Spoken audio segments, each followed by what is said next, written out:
My name is Adam Fenderson. And I'm Jaye Fenderson. And we directed and produced First Generation. Awesome. Can you tell us a little bit about the film? Yeah, we followed 4 low-income high school students as they tried to be first in their families to go to college. We followed them over the course of 3 years, the last 2 years of high school, and then the last year after they graduated. We kind of wanted to, because I grew up in a upper middle class family where going to college was a given.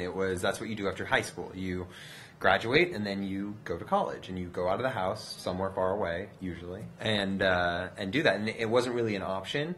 And then when we started talking, she grew up in a different family, which was a lower income family, and we started talking about the differences that low income students have versus higher income students, where you don't realize, as a lower income student, you just don't realize the opportunities that are there, and nobody's really helping you, especially like the students in our film, when your family hadn't done it before you.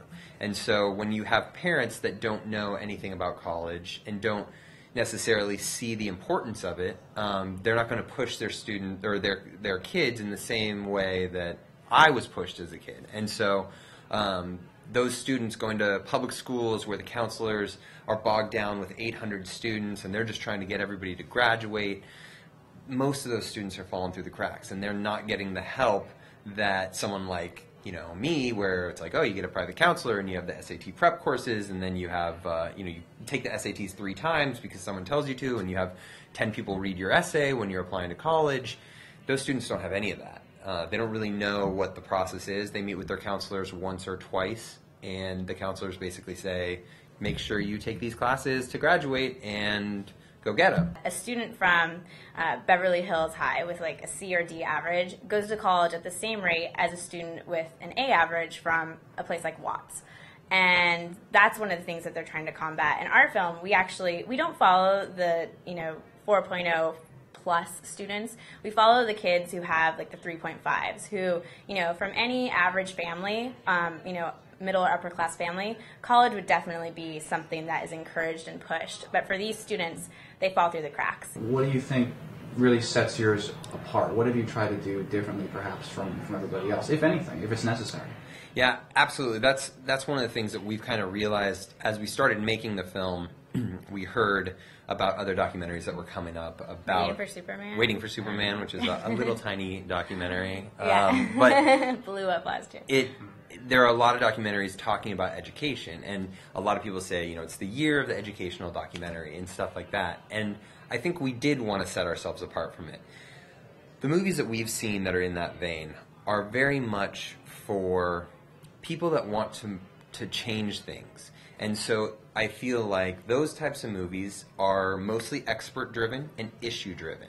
You watch the movie, you understand the issues at hand, you want to find the changes and what to do, and you don't learn so much about individual stories of students. With us, we kind of wanted to take the other approach. We want to tell the stories of the students. We really want people to feel their struggles and see their everyday lives.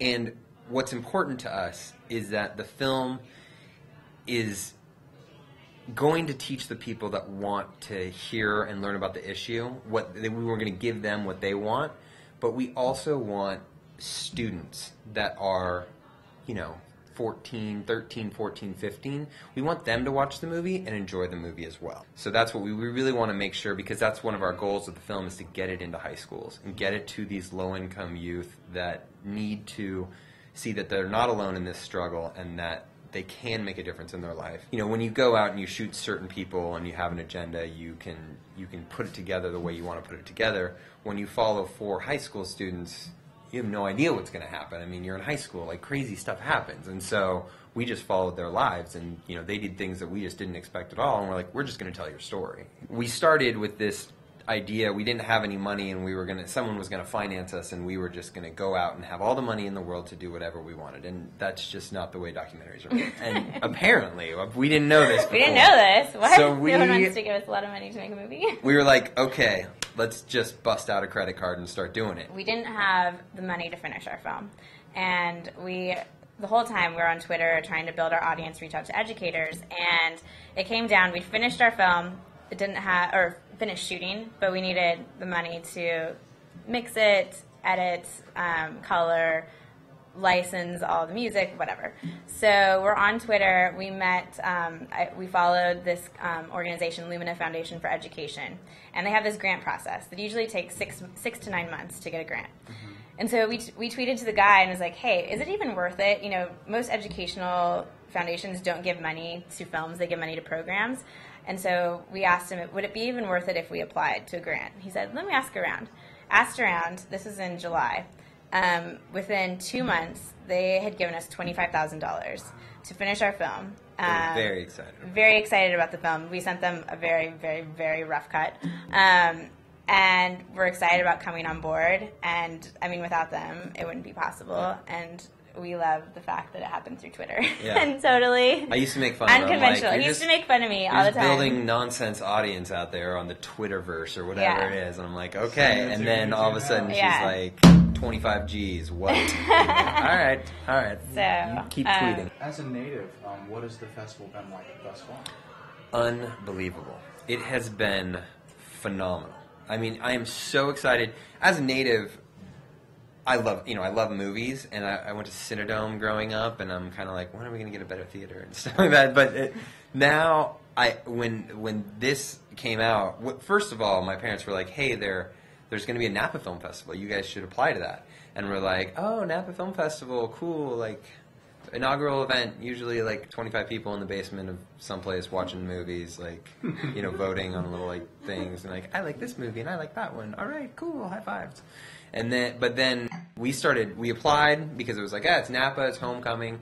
And then we started seeing what Mark and Brenda were doing, and we were just blown away. And then being here and seeing how the Valley's getting excited about it and getting involved is awesome. Like, and it's blown us away. I mean, the events so far have been phenomenal. We've absolutely loved it. And we were talking about it. It's like, look, if we don't have a film, we're just going to come crash with the parents and go to all the movies like every year. I mean, you come drink wine at every screening and watch good movies and hang out with really cool people. Mark and Brenda are fantastic, and all their staff have been like unbelievably welcoming and helpful. For a first year, we are floored at how well it turned out. We really, really are.